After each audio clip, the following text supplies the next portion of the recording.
네, 지금부터 중국의 스타트업 생태계와 진출 사례 웨비나를 시작하겠습니다. 저는 오늘 행사의 진행을 맡은 무역협회 성지훈입니다. 반갑습니다. 네, 우선 바쁘신 와중에도 웨비나에 참가해주신 오프라인 참석자 여러분들께 진심으로 감사의 말씀드리고자 합니다. 또한 현재 약 35분 정도의 온라인 참가자들도 이번 행사에 함께 해주시고 계신데요. 간단히 금일 행사 순서를 말씀드리고 바로 시작하도록 하겠습니다. 금일 총 3분의 연사분께서 여러분에게 중국 시장 진출과 관련된 꿀팁을 전수해 주실 예정입니다. 우선 첫 번째로 고영화 고문님께서 코로나19 이후 중국 PE, VC, 엔젤 투자 시장 현황 및 우리 기업 진출 방안에 대해 말씀 주실 예정이고요. 두 번째로는 루안티엔 총감님께서 한국 스타트업의 중국 시장 진출 전략에 대해서 말씀 주실 예정입니다. 마지막 강연은 김보영 변호사님께서 한국 스타트업의 성공사례 노하우 및 유의사항을 주제로 진행해 주시고 약 30분간의 Q&A를 끝으로 행사를 구성해 보았는데요. 그럼 바로 행사를 시작해 보도록 하겠습니다. 안녕하십니까. 지금부터 스타트업 중국 진출 웨비나를 시작하겠습니다. 바쁘신 중에도 많은 분들께서 시청해 주셔서 감사드립니다. 저는 오늘 사회를 맡은 한국무역협회 베이징 지부 민지훈 부장입니다. 오늘 웨비나는 발표 3개 세션과 Q&A까지 약 2시간가량 진행될 예정이니 참고 부탁드리겠습니다. 그럼 먼저 고영화 SV 인베스트먼트 고문님께서 코로나 이후 중국 PE, VC, 엔젤 투자 시장 현황 및 우리 기업의 진출 방안에 대해서 설명해 주시겠습니다. 안녕하십니까. 저는 SV 인베스트먼트 고문 고영화입니다. 무역협회가 주관하는 오늘 웨비나에 참석하신 여러분들을 진심으로 환영합니다. 오늘 제가 발표한 내용은 코로나 이후 중국 엔젤 VC, PE 투자 시장 현황 및 우리 기업 진출 방안이라는 주제입니다. 먼저 저는 고영화입니다. 한국에서 2개 대기업과 1개 미국 기업에서 근무를 했고 2002년에 중국에 와서 3번의 창업을 했고 2016년도에 과기정통부 산하 한국혁신센터 AIC의 초대 센터장으로서 중국 진출 한국 스타트업에 대한 지원 사업을 책임졌습니다. 현재는 북경대학교 한반도 연구소 연구원으로 일을 하면서 SV 인베스트먼트 고문을 담당하고 있습니다. 지난달에는 한국 창업원을 중국 분들과 공동 창업하였습니다. 북경대학교 한반도 연구소는 북경대학교 역사학과 산하 연구소로서 남북한 문제 관련 세계 최고의 연구기관입니다. SV 인베스트먼트는 방탄소년단 BTS의 투자자이지만 IT 및 바이오에 더 많이 투자하는 벤처캐피탈입니다. 중국 심천에 1억 불 규모의 한중 산업 펀드를 운용하고 있습니다. 한국창업원은 한국 중소벤처기업 전용 공유 오피스입니다. 북경시 조양구 주선교에 있고 4,400평방미터, 즉 농구장 10개 반 규모의 면적에 독립사무실 53개, 회의실 6개, 로비 2개를 갖추고 있으며 총 900명의 인원을 수용할 수 있습니다. 오늘 발표할 내용은 보시는 바와 같이 4가지 부문입니다. 첫 번째는 중국 거시경제와 코로나의 영향입니다. 중국의 거시경제 지표를 이해하는데 아마 이것보다 더 좋은 도표는 없을 것이라고 생각합니다.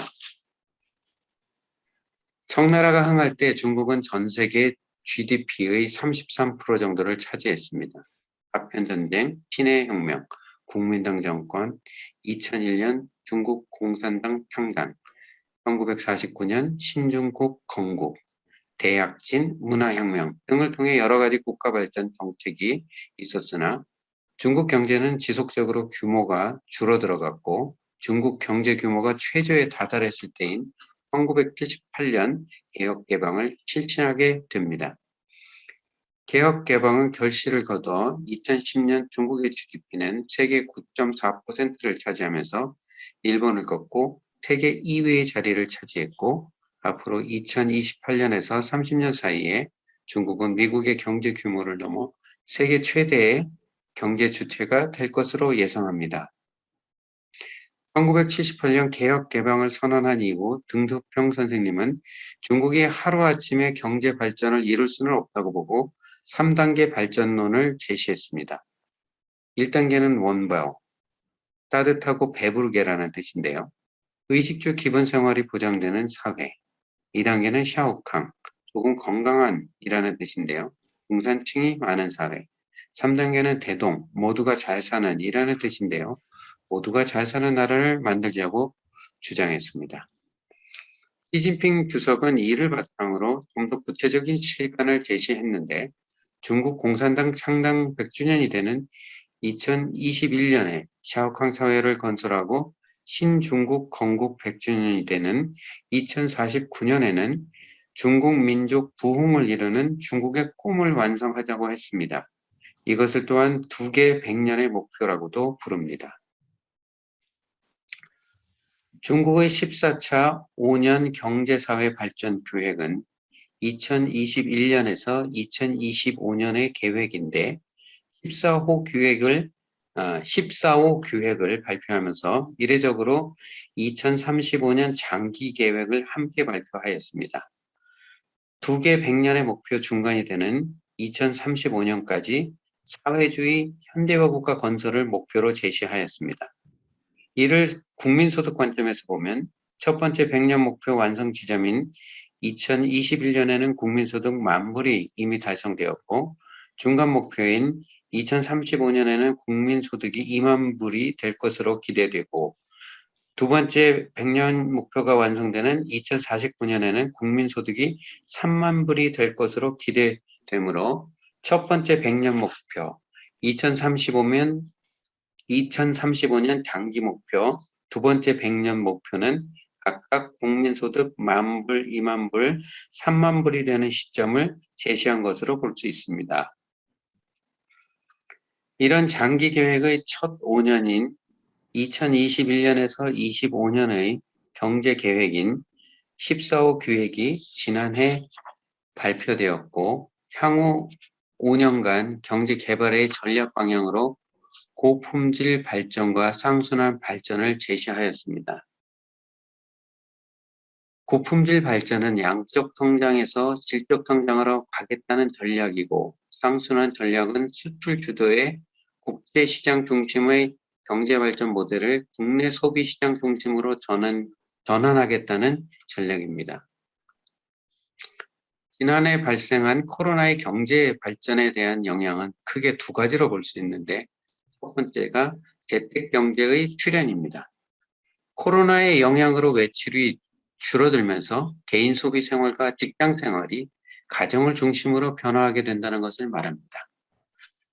재택 소비로 인해 인터넷 영상, SNS, 게임, 쇼핑, 라이브 방송, 배달 음식, 신선 음식 인터넷몰이 발전했고 재택근무의 영향으로 온라인 교육, 온라인 근무, 인터넷 의료가 발전했습니다.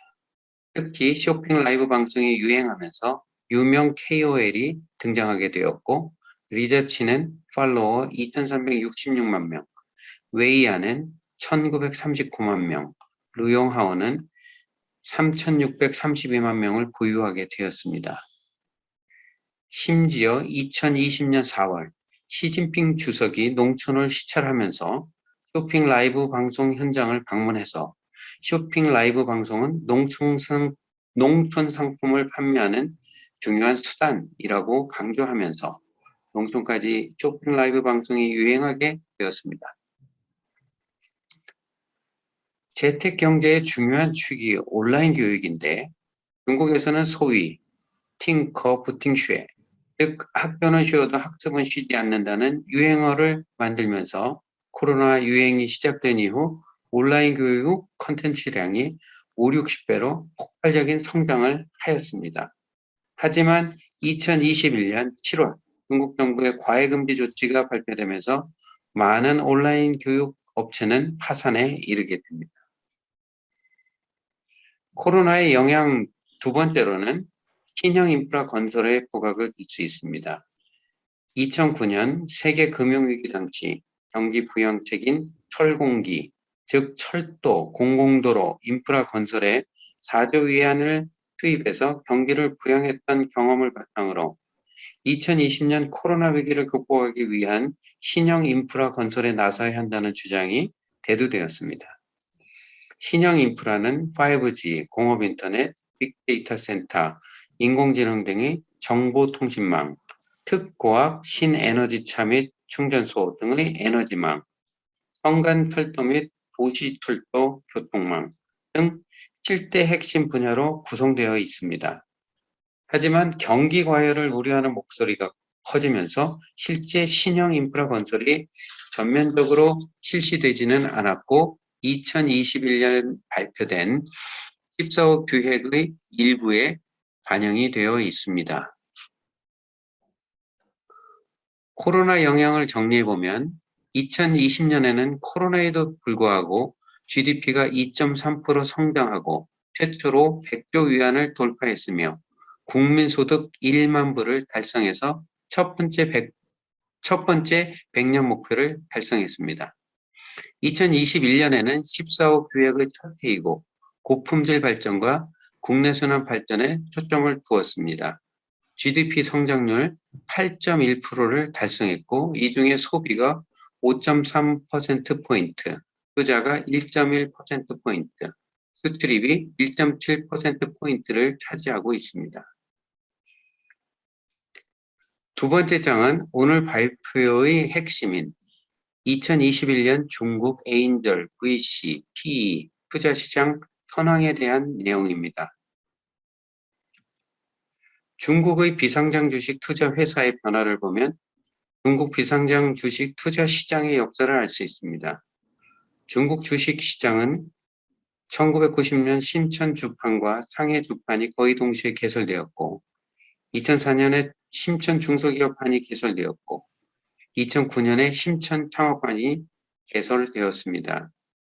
2014년 9월 대중창업 만중혁신이 선언되었고 중국 정부는 창업을 적극 장려하였고 이로 인해 2019년 상해 과탕관이 개장하고 2021년 11월에 북경 거래소가 출범하게 되었습니다.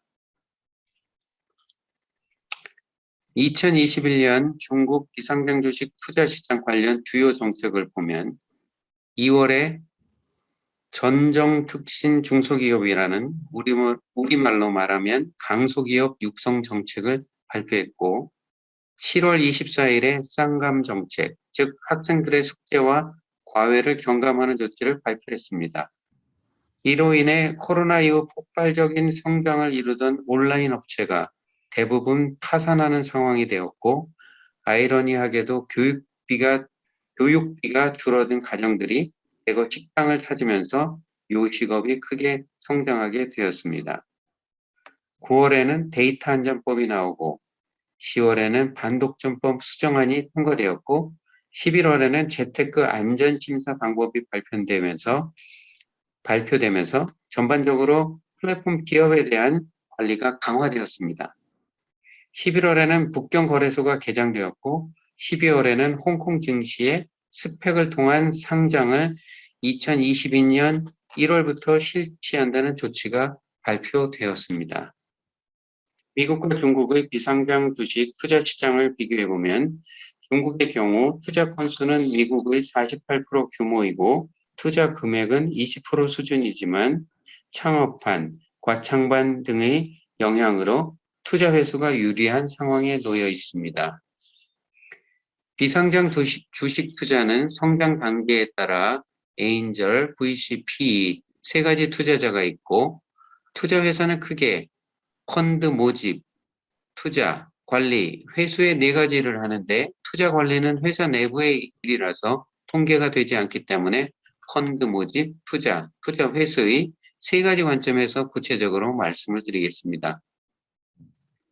2021년 중국의 비상장 주식 펀드 모집은 총 2.21조 위엔으로 전년 대비 84.5%가 증가했고 건수는 6,978건으로 전년 대비 100% 이상 증가했습니다. 에인절, VC, PE 투자자별로 보면 에인절 VC 부문은 2배 이상 증가했고 PE 부문은 상대적으로 조금 증가했습니다. 두 번째로 투자 부문을 보면 전반적으로 투자 건수가 63.1% 크게 증가했고 투자 금액 또한 60.4%로 크게 증가했습니다. 분기별로 보면 1, 3분기에 투자가 많고 2, 4분기에 투자가 상대적으로 적게 증가했습니다. 에인절 VC P로 나누어 살펴보면 에인절 VC 펀드의 투자가 크게 증가했고 PE 부문의 증가는 적었습니다. 특히 VC 투자 부문을 한국과 비교해 보면 2021년 중국 VC 투자 건수는 5,208건이고 투자 금액은 3,710억 위안입니다. 한국은 투자 건수가 2,438건이고 금액은 415억 위안입니다. 건수는 별로 차이가 나지 않는데 총 투자 금액은 차이가 많이 납니다.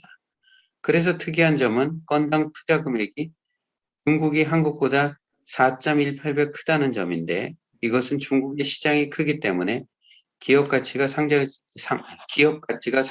크다고 볼 수도 있고 이 정도 금액을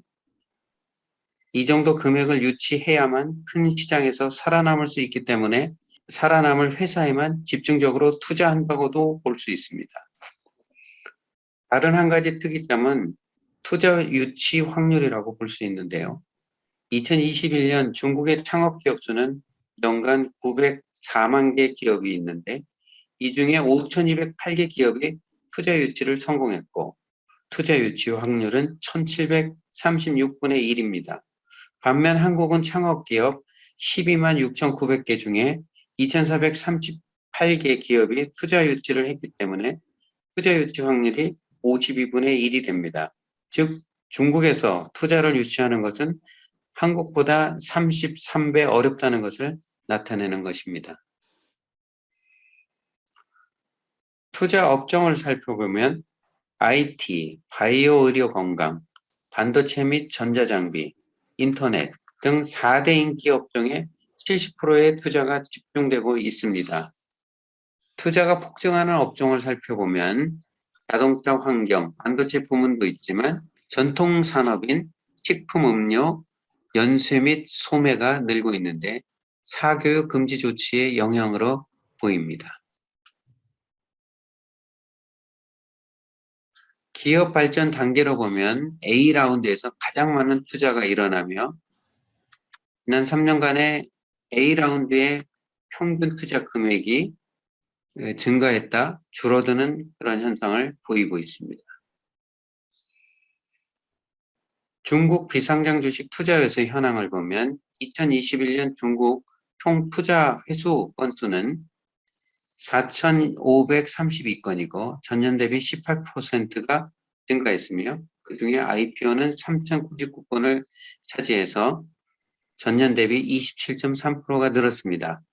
미국의 IPO 횟수가 10% 정도에 그치는 것과 비교해 봤을 때 중국은 IPO 비중이 매우 크다는 것을 알 수 있는데 2019년 상해 과창반 신설, 2020년 심천 창업한 등록제 전환, 2021년 북경거래소 신설 등 IPO 기회가 확대된 영향으로 보입니다.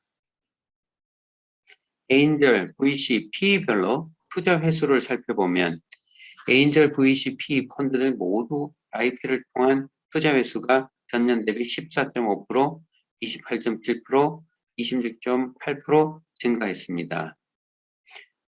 더 구체적으로 보면 일반적으로 에인절 펀드는 상장까지 투자를 유지하지 못하고 VC 펀드에 주식을 양도하는 것이 대부분이기 때문에 주식 양도 비중이 55.1%로 가장 높고 IPO 비중이 17.0%에 그치지만 VC와 PE 펀드의 IPO 비중은 66.2%와 75.9%로 높게 나타나고 있습니다.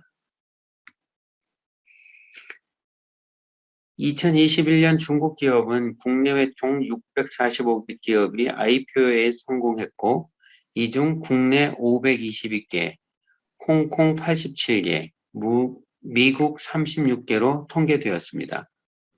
전체 IPO 기업 중 VCP 기관의 투자를 받은 경험이 있는 기업이 432개로 67%를 차지하고 있으며 그 비중이 매년 늘고 있는 추세입니다. 다음 페이지는 한중증권거래소 주요 지표를 추가했습니다. 참고 바랍니다. 다음 장은 한국 기업 중에 중국 현지 투자 유치 사례가 있는지 살펴보겠습니다. 중국 현지 투자 유치 성공 사례가 있냐? 대답은 yes입니다.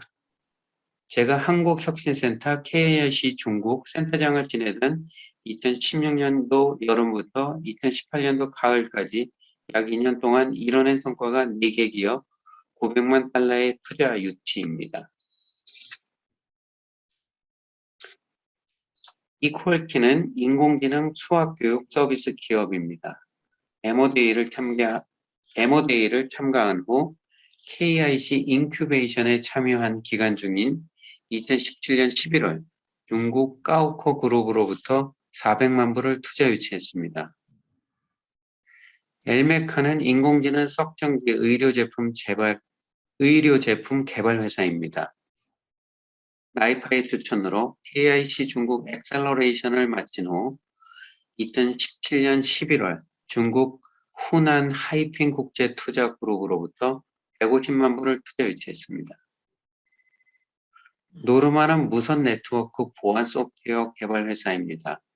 MODA를 참가하고 KIC 중국 주선으로 테크런치 샹하이에 참가해서 준우승을 차지한 이후 KIC 중국 인큐베이션을 참가하던 중 2018년 3월 테크런치 주관사인 거비 창투로부터 50만 불을 투자 유치했습니다.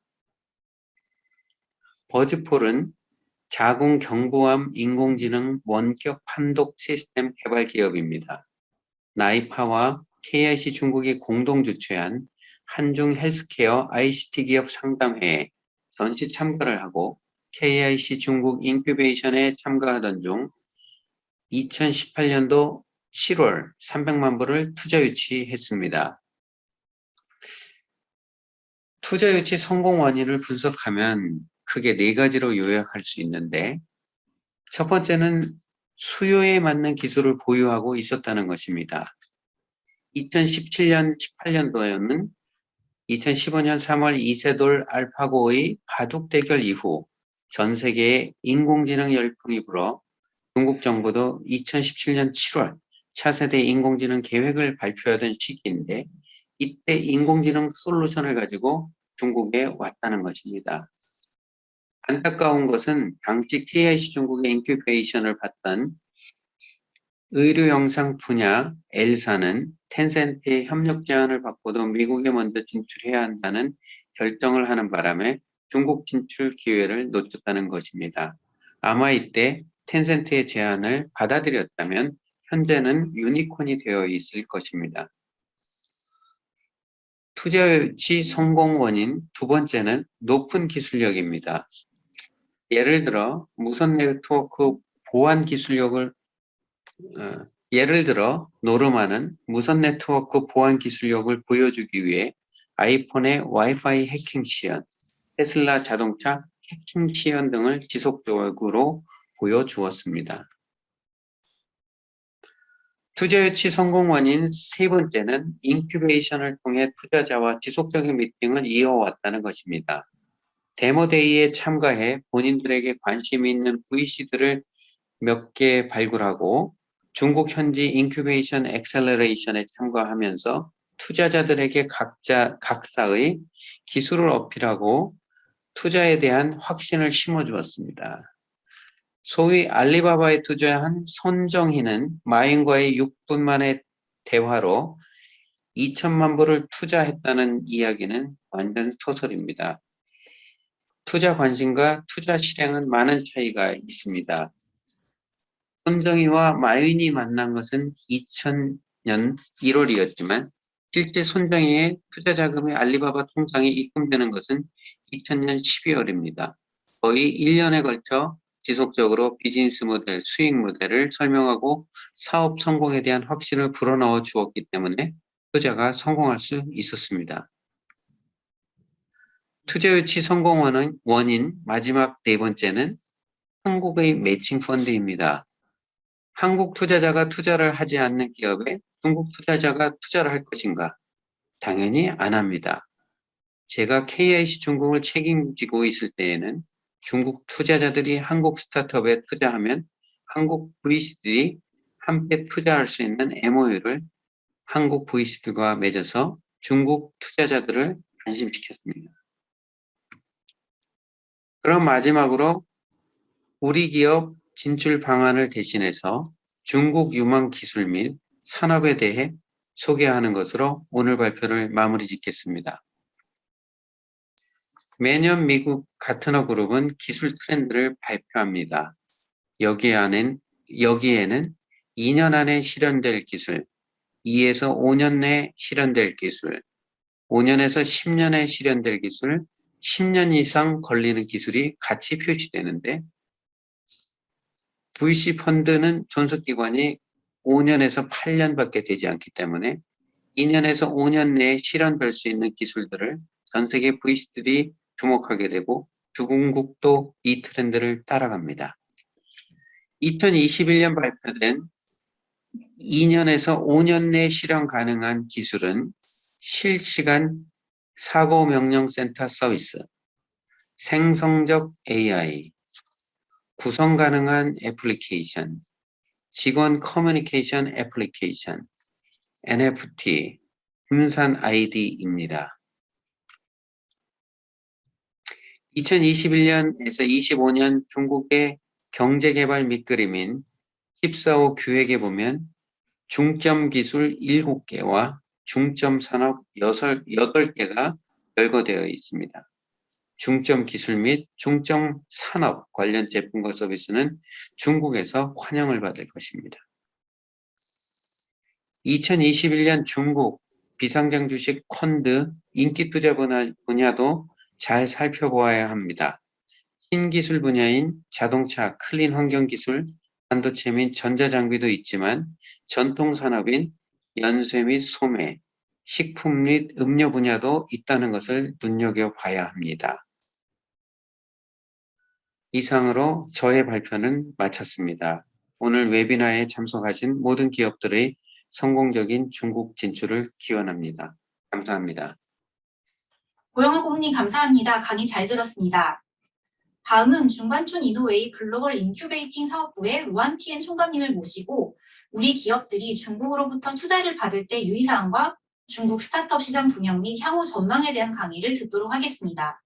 好，大家好，我是栾天，我现在目前就职于呢中关村创业大街，也很荣幸这次有这个机会和大家来去沟通，韩国的朋友来沟通啊，韩国企业来华创业发展个人认为最有效的路径也同时感谢 KITA 韩国在华贸易协会这次的盛情邀请作为这个相应这个领域的专家来去做一个分享。我自身本身呢，大概15年的海外工作经验之前呢是在欧洲和北美洲回国呢大概8年时间，一直从事创新创业领域的工作同时呢也跟韩国呢诸多的机构有很多的深度的合作和往来，像韩国的各方面的领导也有很多来我们这边来考察。当然，在疫情前，这种考察和交流会更多一些。我们也希望呢，疫情尽快结束。接下来的半小时呢，我将大概给大家介绍一个宏观的，以及包括一些细微领域的微观的一些介绍关于如何我自身理解的在华创新创业一个最好的、最有效的一个半径。大家都知道，就是中国实际上是一个非常大的市场，现在是中国是第2大经济体，未来可能是第1大。但中国呢，就像有一个长城去保护着一个中国的这么一个大的一个经济体因为这个保护层呢，其实会包括文化语言甚至宗教信仰政府的政策法规等一系列，都会让外来的这些企业呢对中国有所忌惮同时也不太了解中国在这个大的一个保护层之内发生什么但是呢又都知道中国是一个很大的一个市场，所以今天呢让我们进入到这个长城以内了解一下。首先我先说一下，就是我们所接触的，最起码我所接触的大量的科技型的创业公司来中国科技发展当中这个呢是几个失败的一个比例其中我今天主要关注的或者讲述的实际上是偏合伙人这么一个比例，这个也是非常重要的。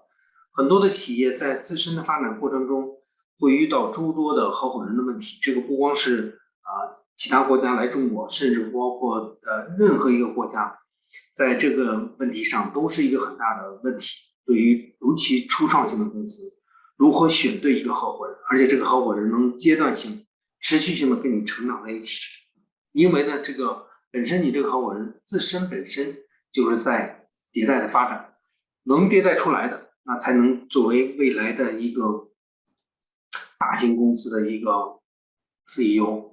或者是高管如果发展自己迭代不出来，那可能在这个过程中就被淘汰了。我先可以几个例子像飞利浦，它其实也是一个韩国公司在韩国还是相对来讲比较大，做翻译类的。他们目前呢在中国就是还发展的可以，也是个小团队也得益于他有一个非常不错的一个中国的合伙人，能够持续性的一直坚持着这个自己的梦想往前走右手边这个叫 G Shopper 这个是一个也是个另外一个比较典型的，就是你可以在韩国当中也可以看到，其实有很多在韩国留学的甚至说中国人，那是否未来也有可能成为你的合作伙伴？因为这个案例就是一个德国来中国创业的这么一个项目也是德国的以前在德国留学的留学生自身回国在中国创业现在目前发展不错我通过这个呢也是让大家了解到就是一个合伙人的重要性另外一个大家也可以知道，就是中国的独角兽的数量已经占全世界比例当中的一个非常高的一个比例大概30%，当然美国现在还是比较多，这个数据其实也是早几年的现在基本上中国的独角兽数量已经和美国是大概是一个平均的一个水平尤其在这段时间，中国从资本角度更为关注哪些类的项目那你看可以看到54%是跟可持续发展所相关的，全世界都在探讨可持续发展，中国同时也是可持续发展这个命题在中国来讲是非常非常重要的再加上呢科技、人工智能等一系列的科技前沿技术也是非常关注的另外两个小比例就不再都一一陈述。这个呢，也就是说你的自己身的项目在中国，你可以看出哪些目前的领域在对于就是中国的投资人相对来讲是比较注重这里呢其实是说了一个从大概C 轮但是说最开始的这个 Pre-A 阶段到后面的 C 轮阶段，一个一个项目的一个案例的一个分析从最早的 Pre-A到最后因为我们这目前比较关注的是到 C 轮左右 ，C 轮以后可能不是我们更多的服务的对象所以这个可能有更多的其他的专业机构来进行分析。我这里呢更多的主要是讲的到 C 轮左右这个一个概述一个现象，你可以看到大概每一类每一个阶段的项目它们大概类型是哪样，当然这只是个抽样的一个调研。你可以看到你自身比如说你在韩国已经发展的比较不错的项目，在中国可能同比是在哪一个阶段？这里呢，我们也可以举到的另外两个例子，一个呢是黑湖科技Black Lake， 它其实也是一个非常科技性的项目到中国来发展另外一个呢一个活动型项目，也是台湾地区的创业项目到内地来发展。从这个呢也可以看出，刚才我举的很多的比例都是比如说环境可持续发展等一些，但是呢，在这里为什么要强调这2个项目呢？他们呢和工业领域的转型，或者是完全是活动类的这种平台类项目，其实在中国呢也是有得到很好的发展，而且他们也是从国外过来的。也就是说，就是如果说你的项目不是说跟可持续发展或者是非常硬核科技相关的，其实也在中国是有发展空间的。你会看到一个宏观的一个市场的比例，但是自身了解自身的赛道以及市场也是很重要的，不用太多的去考虑到宏观目前哪个领域最热，哪个领域最得到更多的政府和资本的关注，这个是一方面，但是关注自己的行业也是很重要的。这里实际上是我个人建议，如果是韩国的项目在中国发展的话，我个人推荐大概这几类的项目实际上是有挺大优势的。当然了，你也可以是比如说纯平台类的电商类的项目，或者是人工智能或者是生物医药等一系列的其他的。但是呢，这些项目我不知道是否在中国有很强的竞争力，但是我最起码可以看到韩国自身的和中国的贸易出口的自身的一个基数，那在这个基础之上，去做一些新兴领域的创新领域的结合，是否是一个探讨？比如说韩国大量的 IP 就是在中国发展的还是非常不错。那基于这些韩国的一些，比如说针对 K12年轻人的一些 IP 当然可以加上一些科技元素、科技概念来中国发展，是否是可以探讨？教育领域这个相关的项目是否探讨可以在中国的一个发展？中间这个就是美妆类包括一些这个，因为在皮肤护理等一系列这个领域，在中国其实是韩国有很大的优势。那针对这些领域的一些医疗保健，以及包括一些相应对应的硬件设备，其实在中国也是有很大的优势。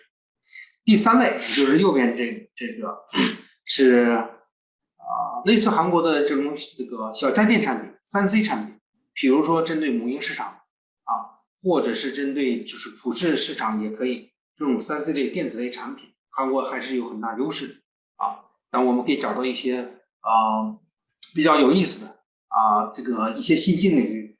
当然有可能你会在初期呢需要教育市场，因为市场对这种新兴产品不是太不了解但是我们都是这么走过来的。我们中国也是这么一路去如何接受早期的，甚至说微波炉，到后面的比如说韩国的一些跟母婴相关的一些产品。那未来其实也是一样，中国这个市场还是说非常愿意去接受新兴产品。针对你自身的项目，在中国其实也是有不同的区域，中国很大但是呢，建议的城市呢，其实无外乎也是红色的这些部分。但是你不要忘了，在南方地区也是有2个比较大的城市，深圳和广州。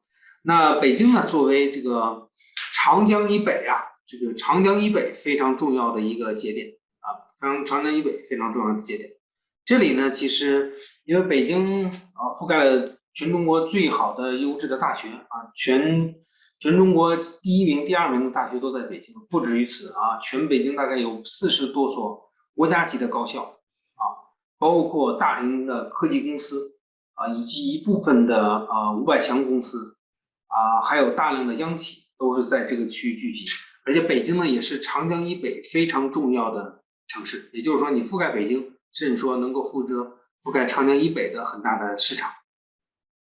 当然这里也有山东山东的本身农业制造业也非常不错，而且山东跟韩国的关系也都还可以所以说有些人企业呢也会选择山东。除此之外呢，大部分的这个市场基本上都在南方，从江苏上当这中间还有上海、浙江这两大省这个覆盖了中国大部分的这种民营的这种供应链体系都在这边市场份额也是很大。当然了，南方这边还有广州、深圳甚至包括香港地区甚至其实一部分台湾市场这里呢也是有很大的这个制造业的基地，所以呢这里有很大的这些方面的领域。从人口密度上，人口基数上来讲，大家都知道，中国的人口基本上是辐射在这个东南沿海一带，这里呢其实是给大家讲述了一个概念。如果说你来中国，那到底是一个怎么样的选择你是选择成立一个合资公司还是一个独资公司？这些时候经常会有企业问到我这个问题。你选择独资和合资呢，背后更大的一个背景，其实是你在选择你是以团队为核心，人为核心，还是偏向于政策为核心如果是你是以偏政策的，那其实呢，你要知道，就是如果是独资公司在中国尤其外商独资公司在中国其实还是有很大的限制。所以说你考虑到比如说政策问题的时候，那你要尽量的去避免是独资公司，因为独资公司在中国有很多的一些相对应的限制。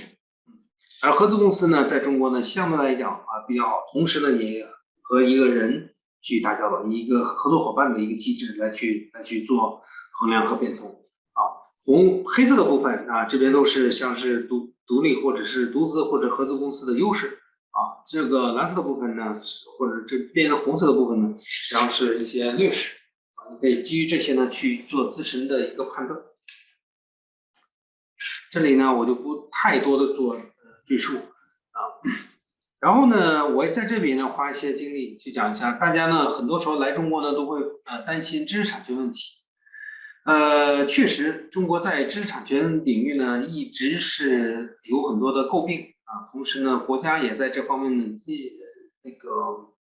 正在建立更为完善的这个基础但是你也知道，就是中国现在知识产权保护发展的还是非常不错的可以这么负责任的讲，就是你要在中国，其实如果说你看到有人去怎么讲 copy 你的 idea 你的想法以及包括你的知识产权，那你完全其实可以在中国实现诉讼。这时候呢，你就是因为我知道很多案例在中国其实就可以赚得盆满钵满，因为他就是因为做了一个诉讼的一个事情。当然你也要知道，就中国的知识产权法是新注册制，也就是说你的 IP 在中国注册了，你才能受到保护。如果你的 IP 只是说韩国的，但在中国没有注册，那而且有些时候会被有些中国的企业被抢注，那你反而到时候来到中国的时候，你会发现你的 IP 你的名字被其他企业注册了。比如说像 AWS 就 Amazon Server 对吧？AWS 在中国的这个品牌就叫亚马逊云科技，而不叫 AWS。它就全球范围都叫 AWS， 但在中国叫亚马逊云科技。为什么？就是因为当时他们没太注重品牌注册，而被这个中国的企业先行注册反而他们在亚马逊 AWS 不能在中国叫亚马逊叫 AWS。它只能叫亚马逊云科技，因为 AWS 被人提前注册。另外一个呢，其实更多的你不用太多的担心自身的知识产权问题，而形成自身的体系和战略的知识产权的部署是非常重要的首先你要有技术的研发和基础，同时呢加上实操呢实际上是有更多的人的因素参与进去，有更多的人员参与到你的项目，是吧？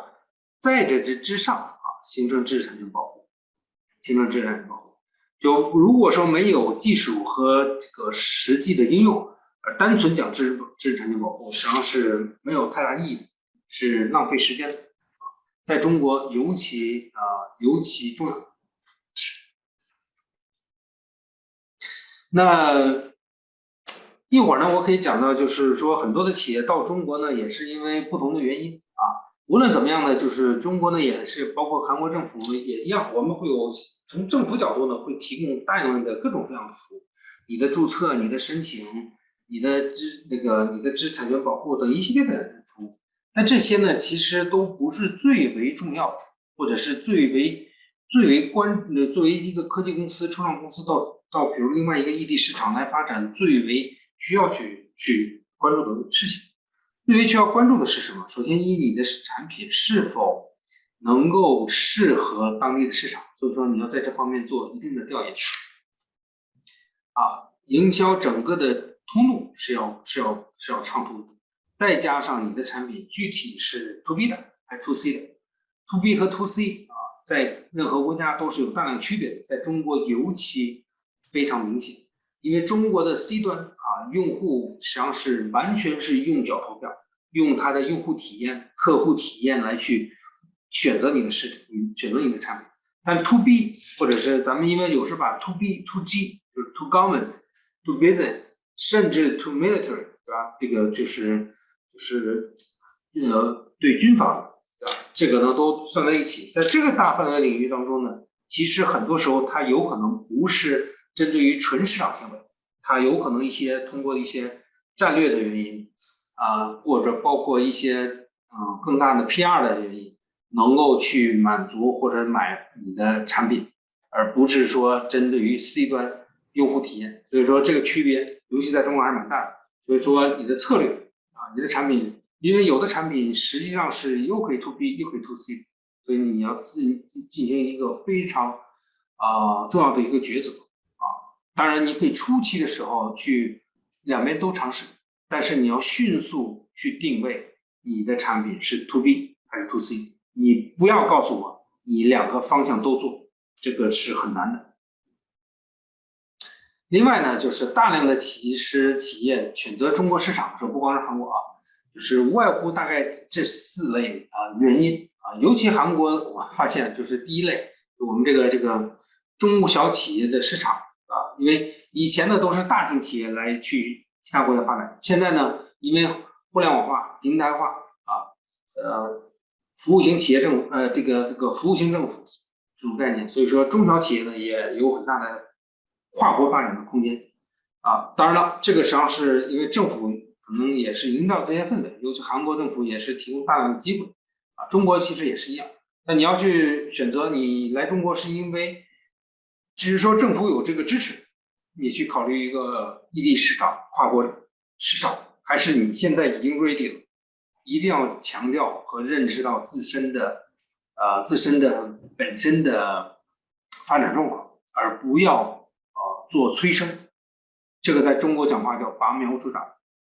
第二类呢，就是针对中国庞大的市场这个毋庸置疑对吧？大家都知道，选择中国很多时候也是因为中国有庞大的市场，对吧？第三类呢，就是选择中国资本选择到中国来融资市场可能不关心这个甚至说不开展中国市场也都没关系，那其实是关心中国的资本投资，对吧？这个呢也可以但是有时候会难一些。你如果不关注中国市场，而只是需要中国资本，这个呢有时候不太会受到中国资本的青睐当然也不是100%，也不是100%第四类呢，就是供应链在中国当然可能供应链结合着市场都在中国发展也有可能有些就是完全纯供应链在中国初期的时候没有考虑到中国市场，因为美国有很多类似像这样的项目，他们选择中国只是因为这个它的整个的供应链，对吧，在市场，但他先去它的产品先去北美、欧洲是 OK。那如果说你进入到中国以后，无论是任何上面说的4种原因，那我个人建议你最为重要的，再说一遍，最为重要的，再说第3遍，最为重要的，就是选择一个中国的一个合作伙伴。这是一个人，我并不是说是一个公司，你可以选择一个公司，但最终还是要在决策上人，这个谁是这个人。你可以选择 OK 腾讯或者阿里巴巴跟你合作非常 fancy， 但是最终谁来去赚这个项目，中国这个市场，当然你可以说我自己来，对吧？我韩国市场我都不管了，我就来中国了，也有可能 OK。你要是抛家舍业，同时你有中国的团队包括克服的语言的问题等一系列问题，你来中国也有可能。但是更多的时候，你不能放弃自己的韩国市场或者是其他市场，中国只是你其中一部分，或者你可能在韩国有自己的家庭，所以更多的时候你要选择具体一个就是我们应该叫 country manager 也好，就是这个城市经理也好，或者一个人，这个人具备几方面元素，对吧？他一呢有从零到一的实践的能力，作为一个企业家；第二呢，他有相对应的产业基础同时呢有对新兴技术的渴望和自身学习的能力，诚信可靠，对吧？还有国际化背景这个甚至说最好有韩国的这个语言的基础。但这个人呢，其实你不用就刚才说的这个问题，好像我天，这个人很难找啊，这个太 perfect， 这不可能这么找到。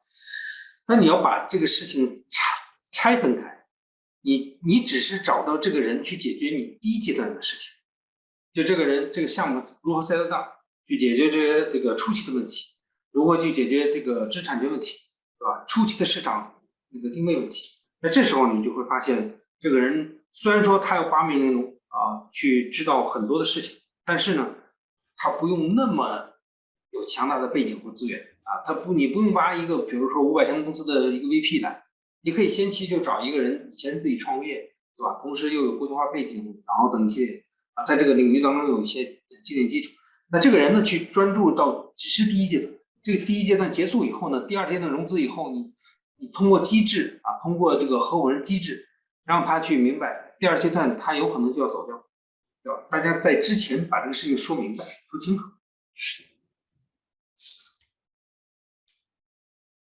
这个人呢，所以呢，就是他要解决的这无外乎这几些：落地、团队初期的团队搭建，然后包括早期的客户、深投下轮同融资的对接等一系列，已经够他忙活了。但这些事情都不用到一个非常高的一个水平，它的基础性的就能够去解决就 OK 了。这些当然这个人呢，他也是有自身的这个行业属性背景，对吧？你不用面面俱到，但是最起码呢，他是在比如说你的项目是一个汽车领域项目，那这个人呢，可能是在汽车领域已经工作过，有一定的经验，他不用非常细到我天，他必须是做比如说咱们比如说 EMC 对吧？电磁兼容这个细分领域的一个，以前就干过你的这个事情，你这个项目也是做电磁兼容的。他也是必须要在电磁兼容领域，而且有非常深的造诣的，这个很难，对不对？但是最起码在这个范围，在比如说整个的这个电厂或者是这个电子行业，对吧？这个其实我们之前呢也是有类似像这个人才储备库当然 timing 是非常重要的，就是这个人他正好又有意愿在这个阶段去愿意做你的事情。这个举几个例子，就是我们之前的有一些项目，他的本土化合伙人的一些背景。那这个人干的是什么事情呢？其实就是把海外的科技项目，然后来做中国的版本。你的项目在中国做了一个非常小的种子，但这个种子发展起来以后，有可能以后未来比你的母公司都大这种例子数不胜数，对吧？就随便说 7-Eleven 对吧？这个 7-Eleven 这个便利店以前实际上是一个日本的一个品牌，以前是一个韩国的这个美国的一个品牌，对吧？最后日本这边这个拿起来以后，然后最后反而到日本这边做起来，把美国那边收购了，反而变成一个日本品牌。其实最早实际上是美国的。那当然了，就是我们从政府以及包括各方面角度，我们做一个中台，我们所做的这些资源呢，去辐射给到这个人，一定要让这个人去有大量的空间专注到自己的事情，那把所有的比如说投资人的资源、产业的资源，大量的去辐射到这个我们选中的这个人上，那这个人呢，其实我们就是之前的建议呢，其实也是你通过合同的形式去约束，对吧？那这个人呢，最后项目结束以后呢，他其实还可以再 rotate， 就是循环回来，再去接下一个从韩国过来的项目。举例他可能就是因为整个这个流通这个走通以后，它其实上会有源源不断。当然，如果说你要成功了，在中国呢，其实是你可以说这个得到了很多的这个认证，对吧？印证大量的发展。对吧？所以呢，这个呢，实际上是我现在主要给大家今天讲述的一个总体的概念啊。我们之前呢，确实也有相应的一些我也是这条路呢，也是尽量也是走通的啊。其实呢，就是比如类似韩国的企业到中国来，首先要定性自己的行业属性，对吧？是哪一类的 ，to B 的、to C 的，自己是全资子公司或者是这个合资公司啊，这个都可以。然后呢，找好自己的定性就，同时呢，再加上根据自己的定位，这个产品是在中国是要找供应链，还是要只是单纯市场，还是要主要看到中国资本，对吧？有自己的好的定性，再加上呢自身在这个行业的一些这个研究和基础，找到相对应和这个项目的所匹配的合伙人这个人啊，最终呢，然后把你韩国这边的所有的技术支持源源不断的要输送给这个中国这个本土项目，当然了，在知识产权保护等一系列的基础之上形成一套这个非常完善的一个中国版的一个机制。这时候呢，就是把你韩国的这个版本在中国来去做印证。当然，行业当中我刚才说到了建议，比如说是跟 IP 相关的就或者是 IP 整个的产业链当中相关的去做这个增值服务的，或者是做这个通过一些新的科技手段去赋能的，或者是跟就是这种那个美白美睫相关的这些产品。还一类呢，就是韩国的3C 类的产品，我觉得也是非常有这个优势的最后呢，实现就是你有一个平行公司在中国，这个公司呢，其实你也是非常大的资本参与进来当然这个在中国这个公司呢，同时也是独立的，当然是有你重度参与，有你的资本在里头，有你的这个股权在里头当然中国这个公司呢，未来让它自生而灭的成长，它可能会成长一个参天大树，当然也有可能夭折了。如果是成长一个参天大树，那你早期在中国种的这个种子就是会非常有价值的。你初期并没有做太大的投入，但有可能这个种子在中国这个市场上会长得很大。但是同理可证，这个模式未来是否可能在南美地区，对吧？甚至说中东地区，甚至说在未来的非洲地区可以做复制。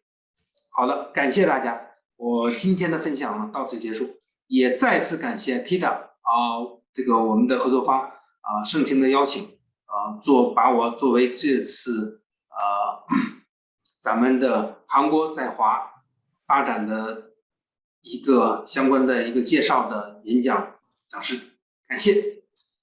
루안티엠 총각님 강의 잘 들었습니다.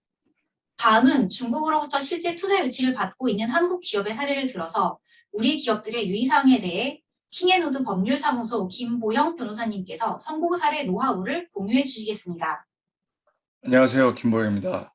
킹우드 멜리슨스 파트너 변호사로 크로스보더 M&A 팀에서 주로 한국 기업의 중국 투자와 중국 기업의 한국 투자를 돕고 있습니다. 이번 세션에서는 스타트업 성공 사례 및 투자 유치 시 유의사항이라는 주제로 얘기를 나눠보려 합니다. 우선 두 가지 사례를 소개해 드리겠습니다.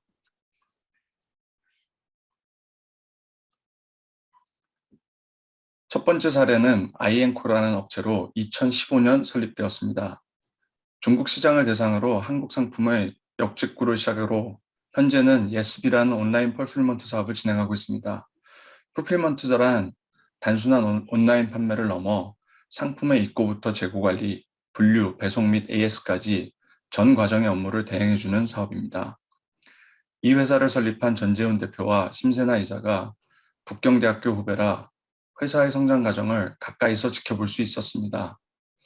아이엔코의 시작은 베이징에서 개최된 창업 경진대회에 참여하면서입니다. 경진대회에 우승하면서 창업과 투자의 기회가 주어졌고 그때 제가 했던 조언은 필요 이상의 성급한 투자를 받아 너무 빨리 지분을 희석시키지 말라는 것이었습니다. 온라인 유통이라는 아이템의 특성상 당장 엄청난 자본이 필요한 것도 아니었고 학생 신분의 창업이었기 때문에 천천히 가도 늦지 않다는 판단이었습니다. 두 창업자는 인내심을 갖고 시장을 연구하고 사업 아이템을 업그레이드해 가면서 차근차근 회사를 키웠습니다. 투자도 자금이 아닌 사업의 시너지를 더할 파트너를 영입하는 데 방점을 맞췄습니다. 작년 말 인블리의 BTG와 업무 협약을 체결했고 올해 1월에는 AI 기반의 자율주행 물류 로봇을 개발하는 힐스 엔지니어링이라는 파트너를 영입했습니다. 아이엔코는 2021년 현재 70여 개 국가에 1000여 개의 바이어를 보유하고 있으며 누적 매출액 1000억을 돌파했습니다. 11월에는 100억 원의 투자 유치를 이뤄내기도 했습니다. 두 번째 사례는 이니바이오입니다. 2017년 설립된 보톡스를 주력으로 하는 바이오 회사입니다. 창업자인 이기세 대표와 이명진 CFO는 중국에서 유학하고 각자 대우증권 중국 지사와 LF 차이나의 CFO로 근무한 중국통입니다. 한국 보톡스에 대한 중국의 관심과 수요가 폭발하던 당시 중국 매수인에게 소개할 보톡스 회사를 찾던 중 대웅제약의 보톡스를 개발하고 퇴사한 지 얼마 되지 않은 김청세 박사를 만났습니다. 국내 최고의 연구진과 중국 전문가가 의기투합하여 창업을 결정하게 되었습니다. 때문에 이니바이오는 시작부터 중국 진출을 목표로 했고 초기 파트너 역시 중국의 제약회사였습니다. 다만 초기 중국 파트너가 제약회사이기는 했지만 한약재 제품을 유통하는 회사여서 보톡스를 비롯한 양약 제품 인허가와 유통의 전문성이 떨어졌습니다. 현지 파트너로서의 역할을 제대로 할 수 없다고 판단한 이니바이오는 오랜 협상 끝에 기존 파트너와의 관계를 정리하고 최근 중국의 헬스케어 전문 PE로부터 400억 원의 투자를 유치했고 투자자의 소개로 중국 내에 탄탄한 유통망도 확보했습니다. 이니바이오는 연내 상장을 준비하고 있습니다. 이 두 사례에서 보았듯이 투자 유치는 사업 자금의 충당만을 뜻하지는 않습니다. 자본은 물론 전문 인력, 시장 네트워크가 부족한 스타트업의 특성상 전략적 파트너의 확보가 투자 유치의 큰 부분을 차지합니다. 스타트업이 투자를 유치함에 있어서 투자자에게 반대급부를 줘야 하는데 이것이 지분 배분과 창업자에 대한 제한 약정입니다. 이 두 가지는 회사의 지배력을 의미하기도 합니다. 즉, 투자를 유치한다는 것은 회사의 지배력을 투자자와 나눠 갖는다는 의미입니다. 그래서 오늘은 투자자가 요구하는 반대급부, 즉 지분 분배와 창업자에 대한 제한 사항에 대해서 얘기를 나눠보고자 합니다.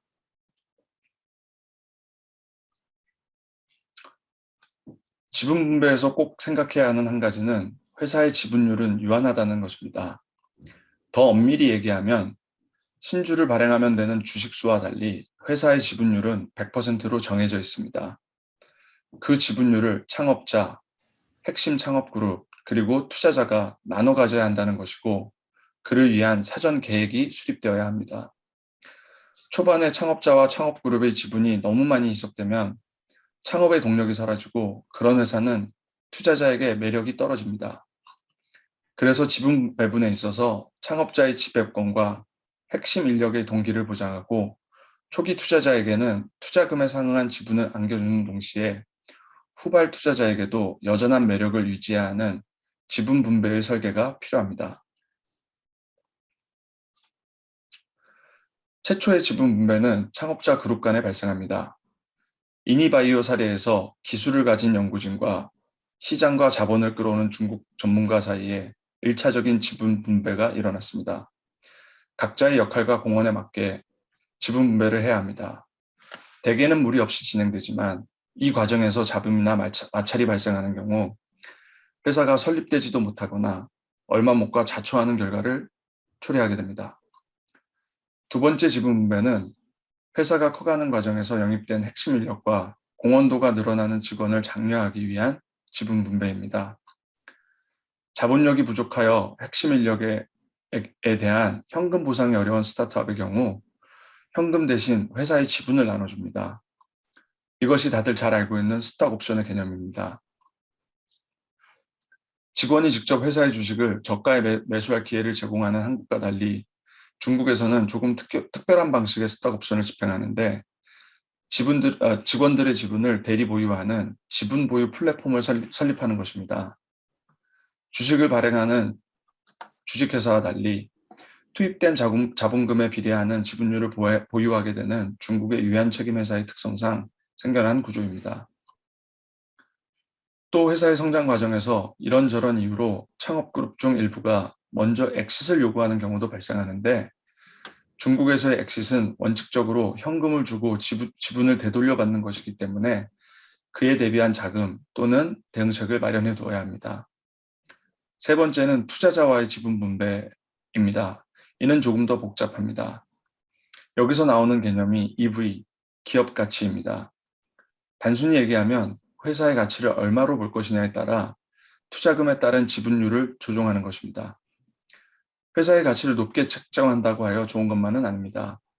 대부분 선행 투자자들은 자신들이 투자할 당시보다 낮은 가치로 후발 투자자가 들어오는 것을 제한하기 때문에 필요한 시기에 추가 투자가 어려워질 수도 있습니다. 또 기관 투자자나 VC, PE 등 재무적 투자자가 집행하는 기업 평가 방식은 조금 더 복잡합니다. 회사의 실제 가치가 확인될 때까지 지분이 아닌 회사채를 발행하고 채권을 지분으로 전환하는 유예기간을 두기도 하고, 그 전환을 조종하는 리픽싱이라는 개념을 도입하기도 합니다. 중국에서는 뚜이두라는 조금 변형된 개념을 사용합니다. 여기서 우리가 기억해야 할 것은 투자가 유치되는 만큼 창업자 그리고 창업자 그룹의 지분율, 즉 회사의 지배력은 계속해서 희석되어 간다는 것입니다. 이것이 바로 아이엔코에게 초기에 너무 많은 투자로 지분을 성급히 희석하지 말라고 조언했던 이유입니다. 대부분의 스타트업은 상장까지 4, 5라운드의 투자를 받게 됩니다. 매 라운드의 투자마다 지분의 희석이 발생하기 때문에 중장기적인 지분 희석을 고려한 지분 분배의 설계가 필요합니다.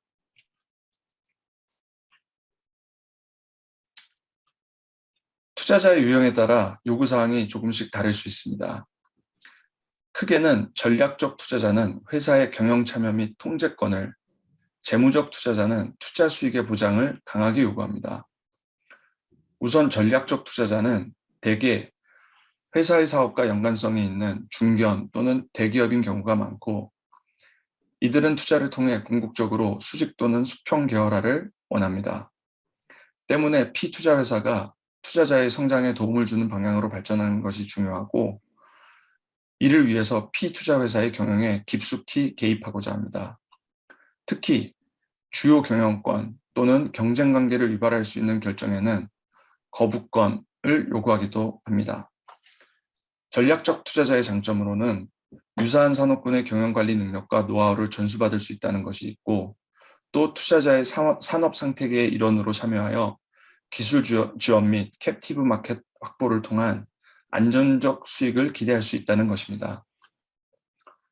반대로 전략적 투자자들은 일정 정도의 경영권을 요구하고 그 과정에서 투자자의 모체와 피투자자 중 어느 쪽에 유리한 방향으로 회사를 발전시킬 것이냐는 이해 충돌이 발생하기도 합니다.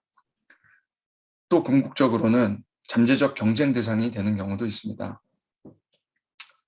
일례로 전자담배 초기에 대박을 쳤던 줄이라는 스타트업이 필립 모리스에 인수된 후 사업이 급격히 하락한 사례가 있습니다. 현재의 전자담배의 주류는 줄과 같은 액상이 아닌 아이코스 계열의 담뱃잎을 태우는 형태의 전자담배입니다. 전 세계에 담뱃잎을 공급하는 필립 모리스가 액상 전자담배의 선두주자를 인수하고 고사시켜 자신의 사업을 더 강화했다라고 보는 사람들도 있습니다. 반대로 전략적 투자자가 시너지를 주는 사례도 많습니다.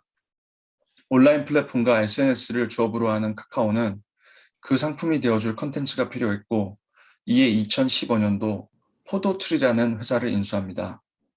앞서 얘기한 전략적 투자자의 수직 계열화 사례이자 피투자자에게 있어서는 판매 루트, 즉 시장을 안겨준 윈윈의 시너지 사례입니다.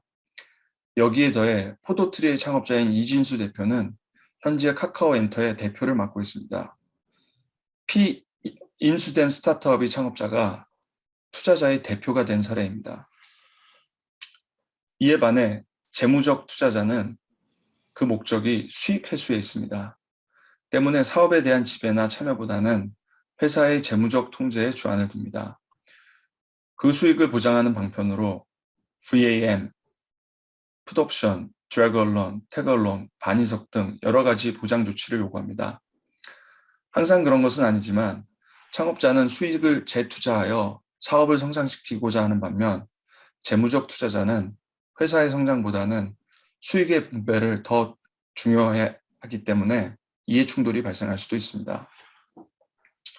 지난 3월 말 정기 주총 시즌 언론에서도 보도된 바 있는 것과 같이 얼라인 캐피탈이라는 펀드가 SM의 재무 건전성을 주장하며 주총에서의 표대결로 자신들이 지정한 감사인을 선임한 사례가 있습니다. 얼라인 캐피털의 목적은 엔터 사업의 참여가 아니라 SM이 벌어들인 수익을 투자자인 자신들에게 더 많이 분배하는 것이었고, 감사인을 통해서 SM의 재무 회계를 통제하고자 했던 것입니다.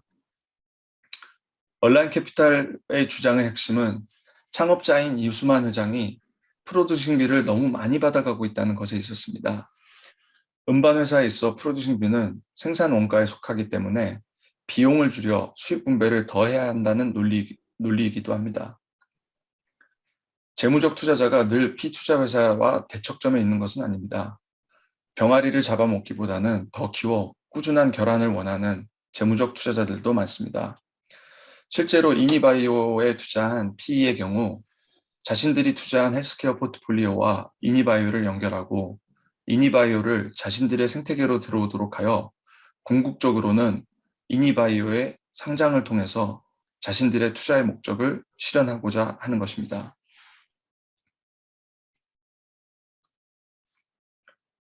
다음은 투자자가 요구하는 창업자 개인에 대한 제한 사항입니다. 전략적 투자자가 원하는 회사는 지배력이든 재무적 투자자가 원하는 수익 보장이든 각자가 원하는 투자의 목적을 실현하기 위해 회사뿐만 아니라 창업자에 대한 커미트먼트 그리고 그를 보장하기 위한 여러 가지 제한 사항을 요구합니다. 신생기업인 스타트업의 기업 가치의 핵심은 회사 자체보다 창업자 그리고 그들의 참신한 아이디어에 있습니다. 때문에 투자자는 회사가 아닌 창업자를 투자 대상으로 보는 경우가 많습니다. 이 경우 당연히 자신들의 투자 대상물이 되는 창업자가 투자의 목적을 실현하는 데 하기를 바라는 것이 그 마음일 것입니다. 이번 슬라이드에서는 창업자 개인에게 요구될 수 있는 제한사항 중 대표적인 몇 가지를 살펴보겠습니다. 우선 창업자 지분에 대한 양도 제한입니다. 투자자가 창업자 개인의 능력과 사업 아이디어를 믿고 투자했는데 그 창업자가 얼마 안 가 자신의 지분을 제3자에게 팔아버린다면 회사는 존속되겠지만 투자자 입장에서는 자신이 원하는 투자가 아닌 셈이 됩니다. 그래서 회사가 제대로 자리를 잡는 최소 2, 3년 또는 그 이상의 기간 동안 창업자의 지분 매각 자체를 금지하는 방법입니다.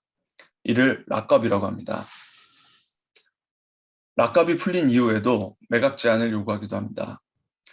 투자자의 동의를 구하도록 하는 사전 동의권, 제3자가 아닌 투자자 본인에게 창업자의 지분을 매각하도록 요구하는 우선 매수권, 또는 창업자가 지분을 매각하는 경우 투자자의 지분도 동반 매각해야 한다는 태걸론 등이 그런 것입니다. 또 투자자와 경쟁 관계에 있는 또 관계가 좋지 않은 제3자에게는 매각을 하지 못하도록 하는 매수인 제한을 걸기도 합니다. 이런 요구에 대해 창업자는 락업을 보유 지분 전체가 아닌 일부에 한해서만 제한하도록 요구할 수 있습니다. 또 락업을 단계별로 해지해가는 방식을 요구할 수도 있습니다. 예를 들어 2년까지는 30%, 2년 이후 4년까지는 50%에 한해 제한을 걸도록 하고 일부 지분을 단계별로 현금화할 가능성을 열어둘 수 있는 방법을 고려해 볼 수 있습니다. 또 한 가지는 특정 마일스톤, 즉 회사가 약정된 매출액을 달성할 경우 투자자가 창업자의 일부 지분을 매수해 주도록 하는 또는 제3자에게 매각할 수 있도록 하는 방안이 있습니다. 이를 언아웃이라고 합니다. 경쟁자에게 매각하는 것을 제한하는 것에는 제한되는 양수인을 미리 정해두는 것이 좋습니다. 두 번째는 창업자의 투자 제한입니다. 투자자 입장에서는 창업자가 다른 곳에 한눈 팔지 않고 자신이 투자한 사업에 몰두하기를 바랍니다. 그래서 창업자가 다른 회사 또는 다른 사업에 투자하는 것을 제한하고자 합니다.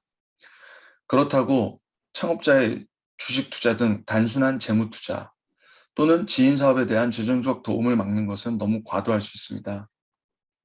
이런 가능성을 열어둘 수 있도록 협상하는 것이 좋습니다. 세 번째로 창업자의 경업 제한 역시 같은 취지입니다. 창업자가 투자를 받은 회사에 집중하지 않고 별도의 유사한, 그래서 경쟁자가 될 수 있는 회사를 다시 창업한다거나 그런 회사에 참여하는 것은 투자자의 이익에 반하게 됩니다. 그래서 경업 또는 겸업 금지를 요구합니다. 하지만 이 제한 조치가 과도하여 창업자가 회사를 떠난 이후에도 또 전혀 경쟁이 되지 않는 사업에 종사하는 것까지 막는다면 문제가 됩니다. 그래서 경업에 대한 업종의 범위, 지역, 그리고 시간을 사전에 합의하는 것이 좋습니다. 다음 슬라이드는 투자자가 수익을 보장받기 위해서 창업자에게 요구하는 제한 조치입니다. 우선 스타트업의 투자 대부분은 회사의 운영자금 또는 재투자의 재원으로 충당하기 위한 것이기 때문에 증자의 형태로 일어나는 것이 일반적입니다. 즉, 투자자의 투자 자금이 창업자의 주머니가 아닌 회사의 자본금 계좌로 들어간다는 의미입니다. 계약적 논리에서는 투자자와 회사 간의 계약인 것입니다. 법적으로 회사는 법인격을 가진 독립주체입니다. 이것이 사실 창업자에게 매우 중요한 포인트인데 창업 초기에 많은 분들이 회사와 자신을 일체화하여 회사 돈 그리고 개인 돈의 구분을 하지 않고 사용하는 경우가 많습니다. 단순 횡령의 문제가 아닙니다. 회사가 지출해야 할 돈을 급하다고 창업자가 개인 돈으로 충당하면서 제대로 된 회계 처리를 하지 않아 문제가 발생하기도 합니다. 다시 본론으로 돌아와 독립된 법인격인 회사는 자신이 계약 당사자인 경우 계약적 책임은 회사가 지어야 합니다. 하지만 앞서 말씀드렸듯이 스타트업의 특성상 투자자는 회사보다 창업자에 대한 신뢰에 기반하여 투자를 한 것이고 회사 자체가 파산하여 책임을 변제하지 못하는 경우도 발생할 수 있기 때문에 창업자 개인에게 회사와의 연대 책임을 요구합니다. 사업 실패로 창업자가 신용불량자 또는 개인 파산한 경우 바로 이 연대 책임 때문인 경우가 대부분입니다. 다만 창업자라고 회사의 모든 행위를 지시하거나 인지하지 않는 경우도 있고 창업자가 개인의 자금력이 부족하여 배상의 책임을 다하지 못하는 경우도 있습니다. 이런 논리에서 창업자의 책임을 제한하도록 요구할 수 있습니다. 창업자의 연대 책임을 개인적 또는 고의적 과실인 경우로 제한하거나 1차적인 책임은 회사가 지되 모자란 부분에 대해서 창업자가 보충 책임을 지도록 하는 방안을 생각해 볼 수 있습니다. 또 그 배상의 한도를 창업자가 가진 지분 또는 지분 가치로 제한하는 것도 생각해 볼 수 있습니다. 수익의 회수를 주 목적으로 하는 재무 투자자의 경우 자신의 투자가 재무적으로 적정한 가치에 투자되어 원하는 시기에 기대한 수익을 회수하는 것이 매우 중요합니다. 그래서 적정한 가치에 투자되었냐를 확인하는 것이 도표에 나온 VAM, Value Adjustment Mechanism이라고 하는 것입니다. 간단히 얘기하면 투자 당시 기업 가치가 너무 높게 책정되었음이 확인된 경우 투자자에게 지분율을 더 분배해달라는 것입니다. 스타트업의 경우 대개 창업자가 가진 지분의 일부를 투자자에게 주는 방식으로 요구됩니다. 여기서 중요한 것은 기업의 가치는 평가 방식 또는 관점에 따라 달라질 수 있다는 것입니다.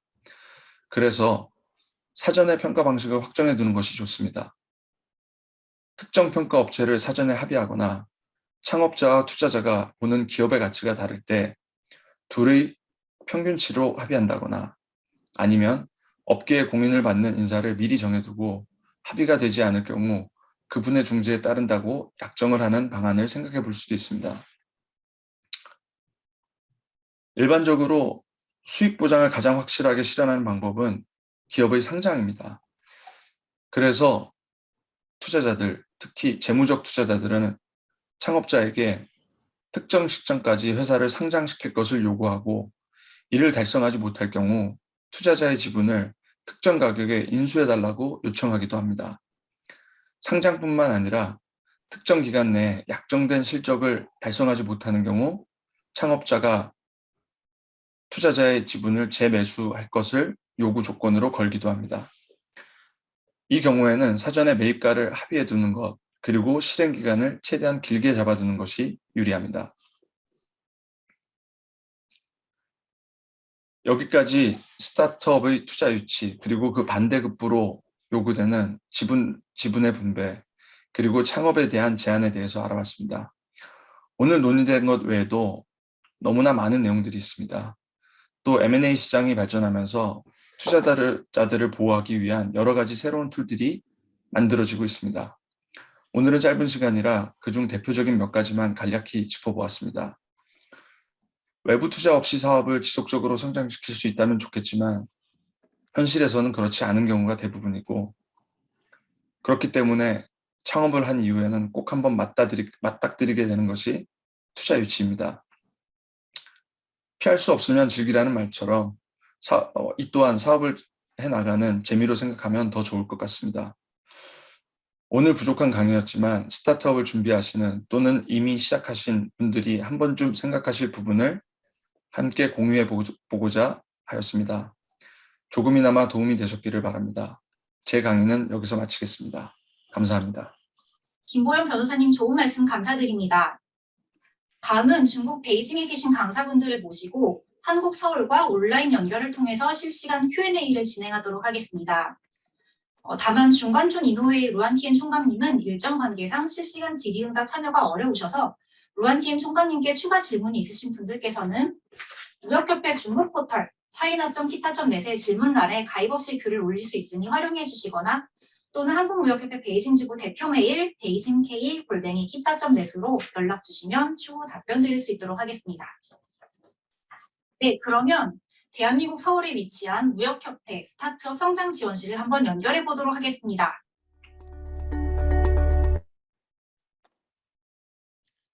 네, 과장님, 연사분들 모두 감사드립니다. 저희 박수 한번 치고 시작해볼까요?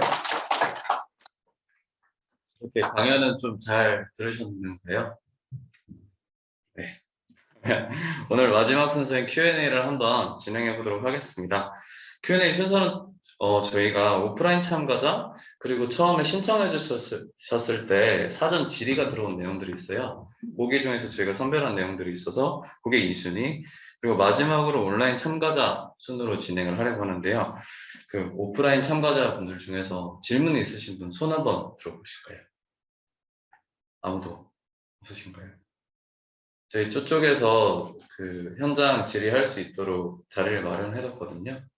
그래서 혹시 아무도 없으신 것 같으니까 그러면은 바로 그 사전 질의 저희가 총 접수된 건이 72건이 있었어요. 그 중에서 금일 세미나랑 가장 연관성이 높은 8개의 질의를 강사분들께서 직접 선별하셔서 진행을 해보려고 합니다. 그러면 먼저 고영화 고문님께 질문 드리겠습니다. 고영화 고문님 나와 계실까요? 네, 안녕하세요. 고문님 그 비디오를 좀 활성화해 주시면 좋을 것 같습니다. 아, 네.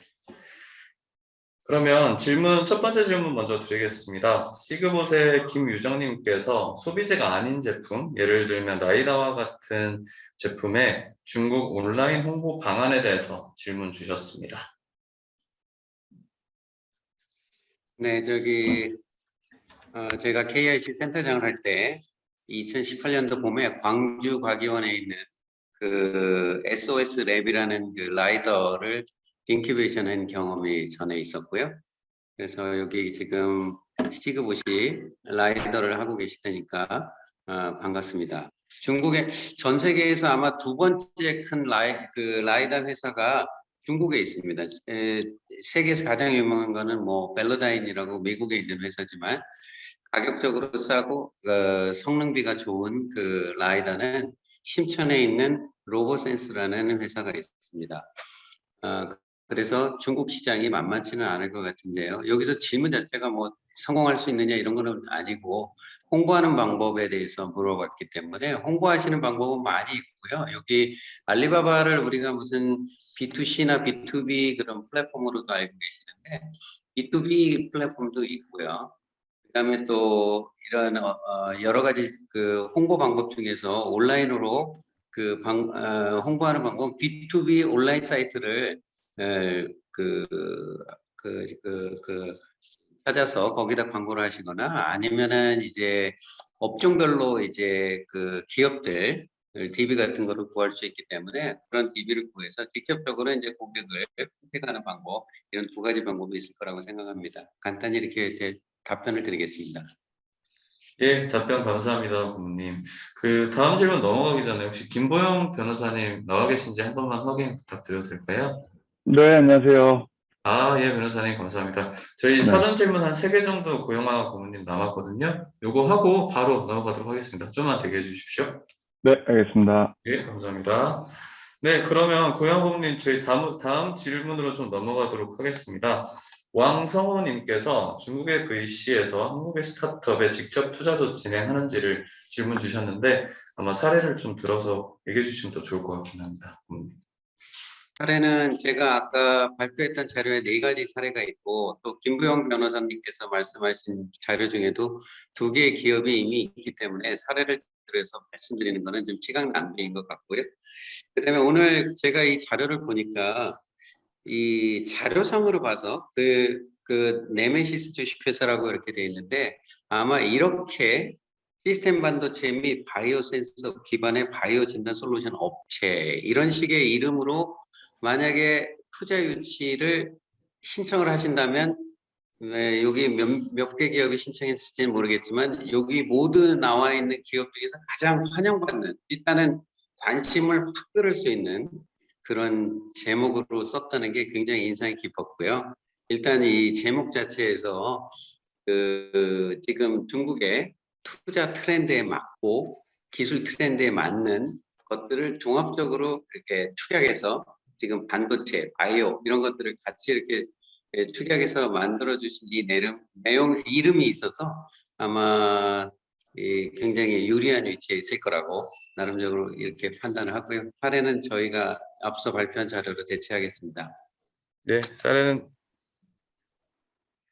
네, 감사합니다. 그럼 사례는 그렇게 가름하도록 하고요. 3번째 질문입니다. AI 스타트업이 중국 시장에 진출하기 위해서 어떤 것을 가장 주의해야 하나요? 어디요? AI 스타트업이 중국 시장에 진출하기 위해서 가장 주의해야 할 점을 질문 주셨습니다. AI 스타트업이 어디죠? 그 사전에 저희가 했던 기업들 네네. 중에서 저희가 좀 선별을 드렸는데 혹시 네네. 확인이 좀 어려우실까요? AI 스타트업은 어떤 업종을 하시나요? 제가 받았던 리스트에는 안 나오는데. 그러면 일단은 다음 기업으로 저희가 넘어가고 이제 확인된 대로 다시 말씀드리도록 하겠습니다. 네네. 네, 고영학원님 그럼 마지막 질문인데 그 한국 PVC의 대중국 투자 동향 중에서 핵심 포인트만 찍어서 좀 전달을 해달라는 분이 있으셨어요. 아까 강연했던 네. 내용이랑 조금은 겹치는 것 같긴 한데 그것도 좀 확인 가능하실까요? 일단은 네. 한국에서 직접 중국의 그 기업들이 투자한 사례가 그렇게 많지는 않고요. 그다음에 한국에 한 140여 개 정도의 VC가 있고 PE가 한 얼마나 있는지 모르겠지만 몇백 개 있을 거라고 생각이 되는데 일단은 제가 이 대답은 산업은행에 있으면서 제가 보고서를 쓴 게 올해 봄에 쓴 게 있기 때문에 그거를 여기 오신 모든 분한테 보내드리도록 하겠습니다. 기본적으로 중국에서 한국 VC 중에서 중국의 펀드를 만들어서 운용하고 있는 회사는 사실은 4개밖에 없습니다. 한국투자 파트너스, 미래에셋, 그 다음에 SV 인베스트먼트, 그 다음에 하나금융투자, 이렇게 4개 회사가 있고요. 그 다음에 이제 전략 투자자로서 삼성그룹, SK그룹, 현대차그룹 이렇게 3개 그룹에서 전략 투자를 위한 그 자금을 운영하고 있는 이런 상황입니다.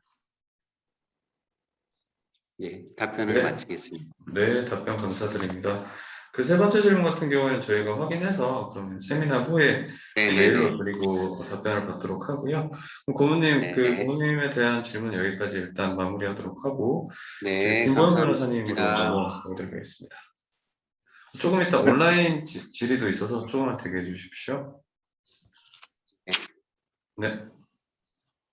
네, 김보영 변호사님, 그러면 질문 처음으로 드리겠습니다. 현도님의 질문인데요.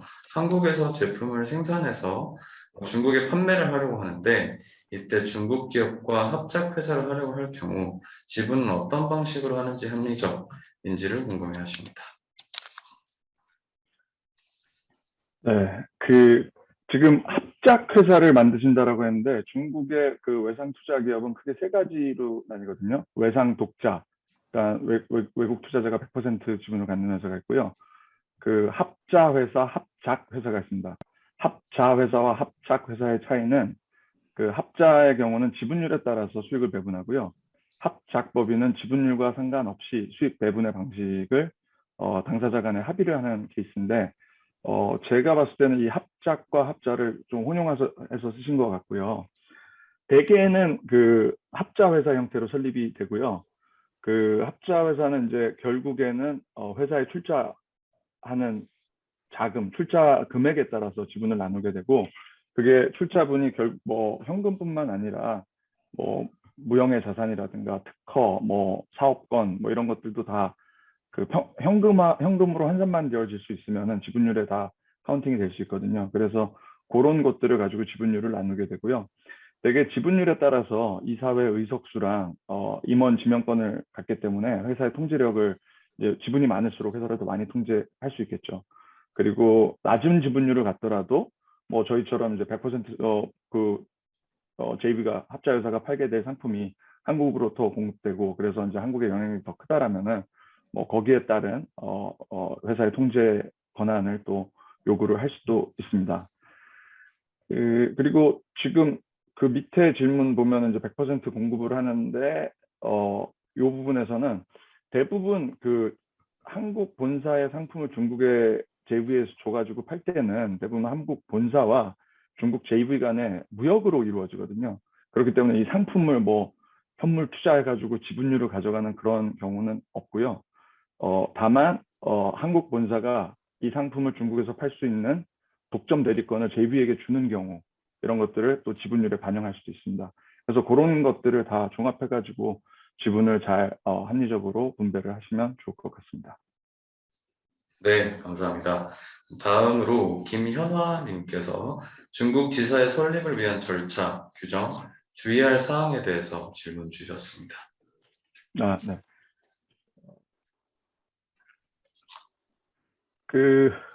아까 말씀드린 대로 이제 외상 독자, 합자, 합작 뭐 이렇게 그 외국 기업이 중국 내에 설치할 수 있는 법인의 종류가 있는데요. 설립 절차는 대부분 다 대동소이합니다. 그리고 최근에 설립 절차도 많이 간소화돼 가지고 한 달 정도면은 뭐 바로 법인을 설립을 해서 운영을 할 수 있는 단계까지 갈 수 있고요. 기본적인 절차는 이제 뭐 필요한 자료들을 가지고 시장감독관리국이라고 하는 이제 회사를 등기하는 정부기관에 가서 설립 등기를 하게 되고, 그럼 그쪽에서 이제 심사를 통해서 영업집조를 발급하고, 그 다음에 이제 은행에 가서 은행 계좌 개설하고, 세무당국에 가서 세무 등기하고, 공산국에서 회사 도장 만들고, 뭐 이렇게 되면 이제 회사가 설립돼서 운영을 하게 되는 건데요. 여기서 좀 조심하셔야 될 것들은 진출하고자 하는 사업 분야에 따라서 중국에서는 외상 투자가 제한되는 분야들이 있거든요. 그걸 이제 네거티브 리스트라고 하는데, 외상 투자 진입 특별 관리 조치 안에 있는 그 리스트 속에서 외국 투자자의 아예 진입을 금지하는 산업들도 있고, 또 지분율을 제한하는 사업들도 있고, 또 특정 사업에서는 반드시 정부의 별도의 인허가나 라이센스를 취득하도록 하는 경우가 있기 때문에 그런 사전 준비 작업이 되게 중요하고요. 또 최근에 제가 법인 설립 도와주다가 하나 나왔던 거는, 이게 은행은 그냥 계좌만 개설해주면 되는 것 같은데, 은행에서도 이 실체를 확인하기 위해서 그 계좌 개설 이전에 그 회사 등록 주소지를 직접 방문해서 확인도 하고, 사업장은 제대로 있는지, 직원들은 어느 정도 있는지, 은행조차도 이런 확인들을 해가지고 계좌를 개설해주기 때문에 그런 것들도 사전에 미리 준비하시는 게 좋을 것 같습니다. 네, 여기까지 답변드리겠습니다. 네, 상세한 답변 감사드립니다. 세 번째 질문인데요. 이번에는 조유롱님께서 현지 업체와 공동으로 인프라, 공장 같은 것들 투자할 때 세제 등 지원 혜택에 대해서 궁금해하시네요. 네네.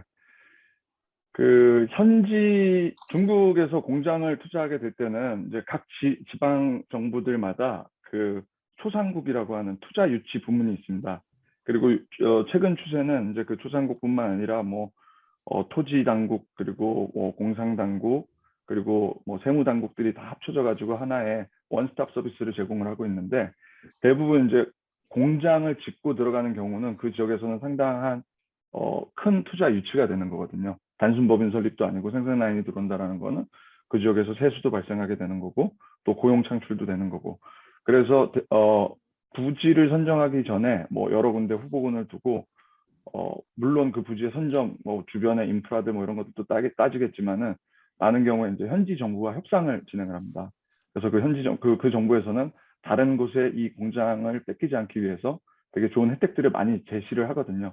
그 제시하는 것들에는 중국은 이제 다 토지는 국가 소유이고, 법인은 그 사용권을 받아서 토지를 출량받는다라고 표현해서 사용권을 가지고 사용을 하는 거기 때문에, 그 토지 출량 가격을 낮춰준다든가, 아니면은 토지 출량 가격의 일부를 나누어서 지급할 수 있게 해준다든가, 또 세금을 감면해 주기도 하고, 아니면은 아예 진짜 현금으로 회사 초기에 회사가 더 안정을 찾을 수 있도록 현금 지원을 하는 케이스들도 있습니다. 그래서 그런 것들을 정부랑 잘 협상을 해가지고 진행을 하시면 좋을 것 같습니다. 네.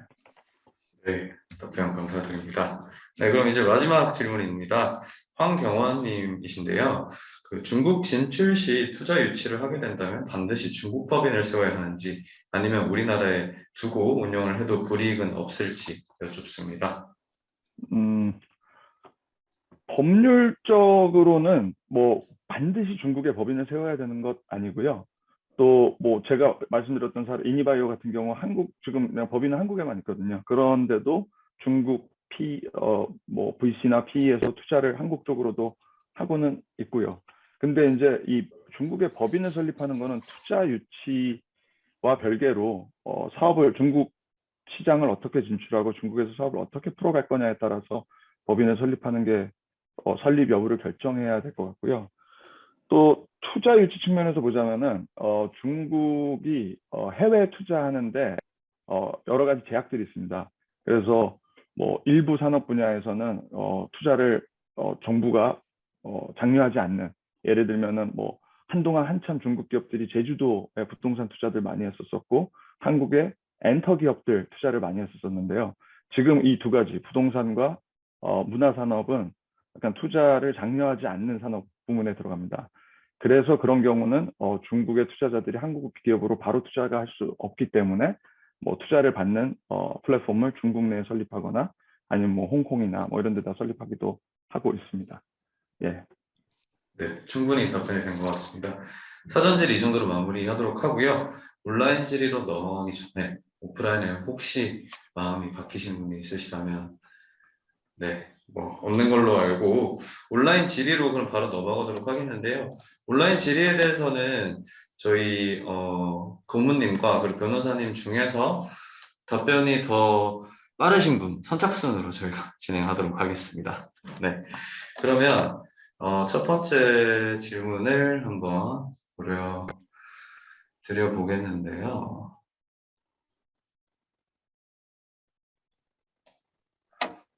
질문이 중국인 사업가는 중국인과 합작하는 것보다 단독 회사를 설립하는 것이 좋다고 하는데 실제로 어떤지에 대한 질문인데 아마 변호사님께서 답변을 주실 수 있지 않을까 싶습니다. 예, 중국 파트너랑 같이 JV를 설립하는 가장 큰 목적은 저희가 외국 기업으로서 중국 현지에서 부족한 부분을 채워받기 위한 거거든요. 그래서 만약에 우리가 정말 뭐 모든 능력을 다 갖추고 모든 자원이 다 있어서 혼자로 독자적으로도 중국에서 성공적으로 산업을 진행할 수 있다라면은 굳이 중국 파트너를 받을 필요는 없을 것 같고요.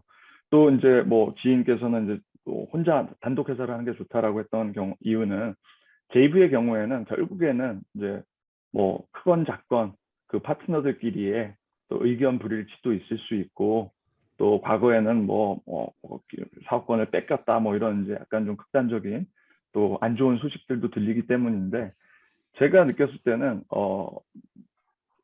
좋은 중국 파트너를 찾아서 어차피 외국이기 때문에 중국에서의 영업이나 대관 업무 뭐 이런 부분에서는 중국 파트너로부터 지원받을 도움들이 많거든요. 그리고 또 요즘은 이제 중국 기업들도 이런 해외 JV에 대한 것들이 많이 양성화되었기 때문에 그렇게 큰 문제는 없다라고 생각을 합니다. 예, 답변 감사합니다. 오프라인 세리자가 한분 나오셔가지고 지금 여기 앞에 있는 그게 이쪽으로 아니 저쪽에 저희가 세팅을 해놔서 저기서 질문을 주셔야 되긴 하거든요. 아니면 그냥 제 자리에 오셔서 하셔도 됩니다. 이게 기술적인 거여가지고 가까이 오셔야지 가능하세요. 네. 잠시만 와주시면 혁준님 혹시 좀 도와주시겠어요?